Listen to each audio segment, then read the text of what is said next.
मृत्यु जीवन का एक ऐसा सत्य जो निश्चित है, फिर भी हम अक्सर इससे डरते हैं और अनदेखा करते हैं। लेकिन क्या हो अगर मृत्यु को समझने से हमारे जीने का तरीका ही बदल जाए?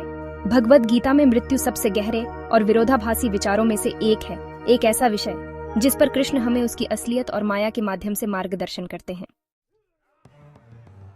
जब अर्जुन कुरुक्षेत्र के युद्ध क्षेत्र में खड़ा था, संदेह और दुख से घिरा हुआ, तो वह लड़ने से हिचकिचाया। अपने ही रिश्तेदारों, गुरुओं और प्रियजनों को मारने का विचार उसके विवेक पर भारी पड़ रहा था। एक योद्धा के रूप में अपने कर्तव्य और अपने भावनात्मक लगाव के बीच फंसे हुए अर्जुन ने अपने ही परिवार के खिलाफ युद्ध छेड़ने की नैतिकता पर सवाल उठाया। जवाब में भगवान कृष्ण ने जीवन और मृत्यु के बारे में एक गहरा सत्य बताया। कृष्ण गीता के दूसरे अध्याय में आत्मा की शाश्वत प्रकृति को संबोधित करते हुए कहते हैं, नैनम छिंदन्ति शस्त्राणि नैनम दहति पावक, न चैनम क्लेदयन्त्यापो न शोषयति मारुत। यह आत्मा की अमृता है और इसका मतलब है इस आत्मा को शस्त्र नहीं काट सकते, इसको आग नहीं जला सकती, इसको जल नहीं गला सकता और वायु नहीं सुखा सकता। आत्मा को किसी भी हथियार से टुकड़ों में नहीं काटा जा सकता, न ही उसे आग से जलाया जा सकता है, न ही पानी से गीला किया जा सकता है और न ही हवा से सुखाया जा सकता है। आत्मा के लिए न तो कभी जन्म होता है और न ही मृत्यु। यह अस्तित्व में नहीं आया है, अस्तित्व में नहीं आता है और अस्तित्व में नहीं आएगा। आत्मा अजन्मा, शाश्वत, सदैव विद्यमान, अमर और आदिम है। शरीर के मारे जाने पर यह मारा नहीं जाता। यह श्लोक मृत्यु के चारों ओर के भ्रम के मूल में जाता है। आत्मा, जो हमारा असली स्वरूप है, जन्म और मृत्यु के चक्रों से अछूती है। दूसरी ओर पदार्थ शुरू से ही कभी जीवित नहीं था। तो फिर मृत्यु क्या है? कृष्ण समझाते हैं कि यह केवल आत्मा का एक शरीर से दूसरे शरीर में संक्रमण है। फिर भी विरोधाभासी रूप से कृष्ण भौतिक दुनिया में मृत्यु की उपस्थिति को स्वीकार करने से नहीं कतराते हैं। कृष्ण यहां तक कहते हैं कि वह मृत्यु के साक्षात रूप हैं। मैं मृत्यु हूं, सबको भस्म करने वाला। कानून के रक्षकों में मैं यमराज, मृत्यु का देवता हूं। कृष्ण के लिए मृत्यु कोई आकस्मिक घटना या सजा नहीं है, यह एक दिव्य कार्य है। यह वह तंत्र है जिसके माध्यम से भौतिक दुनिया संचालित होती है। इसके अनित्यता और निरर्थकता की निरंतर याद दिलाता है।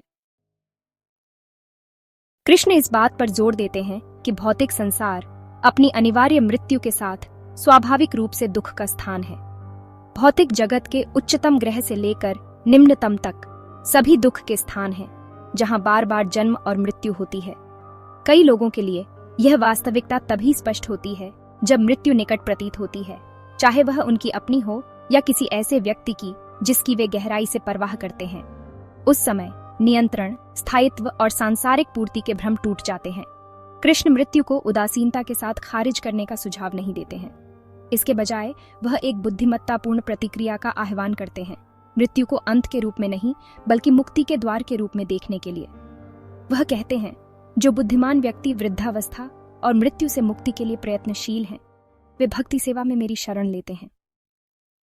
कृष्ण 8वें अध्याय में मृत्यु की कला का खुलासा करते हैं, जहां वे उल्लेख करते हैं कि मृत्यु के समय व्यक्ति जिस भी अवस्था को याद करता है, वह अवस्था निश्चित रूप से प्राप्त करता है।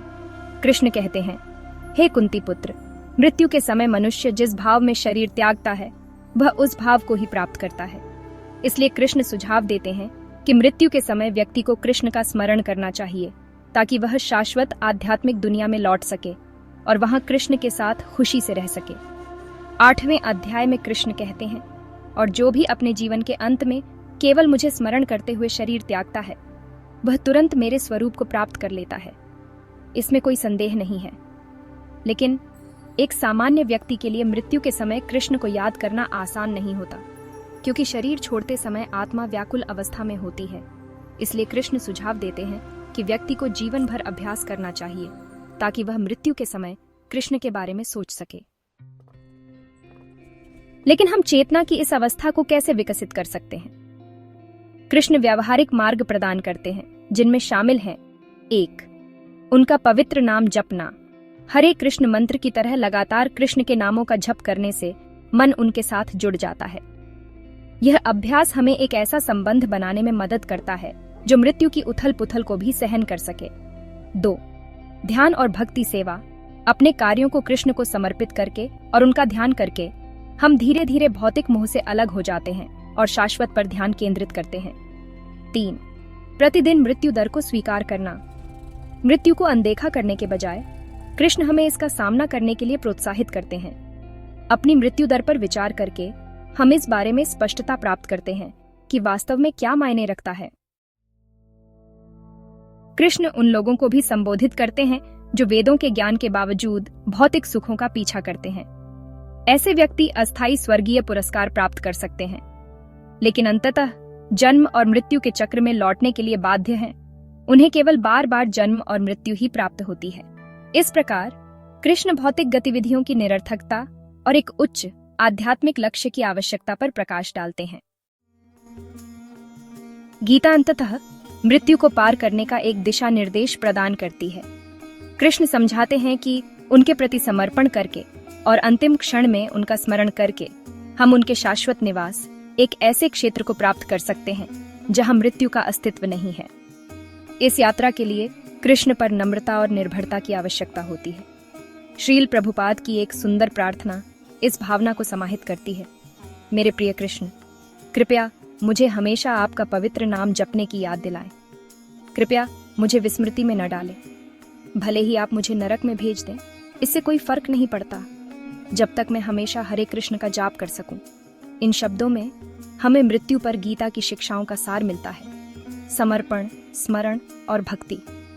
मृत्यु, जैसा कि कृष्ण ने बताया है, अंत नहीं बल्कि एक गहरा अवसर है, शाश्वत के साथ एक होने का क्षण। कृष्ण मृत्यु के साथ शांति बनाने के लिए व्यावहारिक कदम प्रदान करते हैं। हर दिन 5 मिनट अपनी मृत्यु दर पर विचार करने में बिताएं। मन को शांत करने और अपने शाश्वत हिस्से से जुड़ने के लिए ध्यान करें। विदेह जागरूकता के अनुभवों की तलाश करें, जहां आप अपने भौतिक और मानसिक पहचान से परे जीवन का अनुभव करते हैं। वह हमें मृत्यु के लिए तैयारी करने की भी याद दिलाते हैं। मृत्यु के समय आपकी मनःस्थिति आगे क्या होता है, इस पर गहरा प्रभाव डालती है। घबराहट और लगाव दुख की ओर ले जाते हैं, जबकि जागरूकता और समर्पण मुक्ति की ओर ले जाते हैं। कृष्ण की अंतिम शिक्षा इतनी पूर्णता और सचेतनता से जीने की है कि जब मृत्यु आती है तो चिपकने के लिए कुछ नहीं बचता है। इस सच्चाई को स्वीकार करें कि जीवन के उपहार अस्थायी हैं और कृपा के साथ जाने दें। इस तरह आप अच्छी तरह मरते हैं, मोह से मुक्त हैं, इच्छाओं और पुनर्जन्म के चक्र से मुक्त हैं। अंत में वह उन लोगों को सांत्वना देते हैं जो अपनों के खोने का शोक मना रहे हैं। दुख, वे कहते हैं, उस व्यक्ति के बारे में नहीं है जो गुजर गया है। यह हमारी अपनी अपूर्णता की भावना के बारे में है। दिवंगत के लिए आप जो प्यार महसूस करते हैं, उसे दूसरों की ओर मोड़ें जिन्हें इसकी जरूरत है। प्रेम और सेवा के माध्यम से दुख आनंद में बदल सकता है। कृष्ण हमें याद दिलाते हैं कि मृत्यु डरने की चीज नहीं है, बल्कि स्वतंत्रता का द्वार है।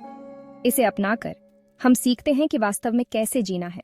तो मृत्यु एक यात्रा है जहां एक व्यक्ति एक शरीर से दूसरे शरीर में बदलता है, जैसे हम कपड़े बदलते हैं। इसलिए मृत्यु से न डरें, क्योंकि अंदर रहने वाली आत्मा वही रहेगी और अछूती रहेगी। हम अपने शरीर से नहीं, बल्कि अपने मन और बुद्धि से काम करते हैं। इसलिए यदि बुद्धि और मन हमेशा परमेश्वर के विचार में लगे रहते हैं, तो स्वाभाविक रूप से इंद्रियां भी उनकी सेवा में लग जाती हैं।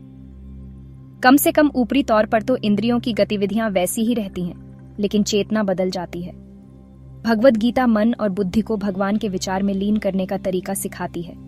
ऐसा अवशोषण व्यक्ति को खुद को भगवान के राज्य में स्थानांतरित करने में सक्षम बनाएगा। मुझे आशा है कि आपको मेरा वीडियो पसंद आया होगा। यदि आप गीता से संबंधित और वीडियो देखना चाहते हैं तो कृपया कमेंट बॉक्स में कमेंट करें। ऐसी और कहानियों के लिए और एक कॉस्मोस के साथ जुड़े रहें। धन्यवाद।